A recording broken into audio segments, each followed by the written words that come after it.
పంజాబ్ వాళ్ళు డాన్స్ తెలుసా? కుదురుగా నిలబడరా, వాళ్ళని ఆరాధిస్తాం విధానం చూసినప్పుడు గొంతులు వేస్తూ. ఇదే ఒక ఆఫ్రికాలో పాడారనుకో, ఆఫ్రికన్స్ డాన్స్ చూసారా? మనమైతే మాత్రం పోయితలే ఏం చెప్తున్నారు ఇక్కడ, ఎందుకు గంతులు వేస్తున్నారు ఇక్కడ, ఏంటి కావాలి ఇక్కడ, ఎంతమంది ఇక్కడ నిజంగా దేవుని సన్నిధిలో ఆనందిస్తున్నారు? దగ్గర చెప్తారా? ఆ చివరి చరణం మాత్రం పాడతాను. శక్తి లోపం లేకుండా దేవునికి మీరు పాడుతున్నారని జ్ఞాపకం చేసుకుంటూ పక్కన ఎవరున్నారో మర్చిపోండి. పక్కనకి తెలిసిన ఇంకా మంచిది కాబట్టి చేయి పట్టుకుని పాడుతుంది. అర్థమైందా? Are you ready? నిన్నే ఆరాధించెదను, ఆరాధించెదను,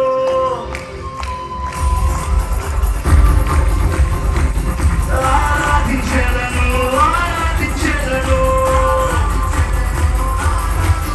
నిన్నే ఆరాధించెదను. నా యేసయ్యా, నా యేసయ్యా మనుషుడు కాదు, మనుషుని చూడక్కర్లేదు, నా యేసు రక్షకుని ఆరాధిస్తున్నాను.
తాకినంతా వినపడాలి. 7 సార్లు కలిపి చెప్పాలి. 1 2 3.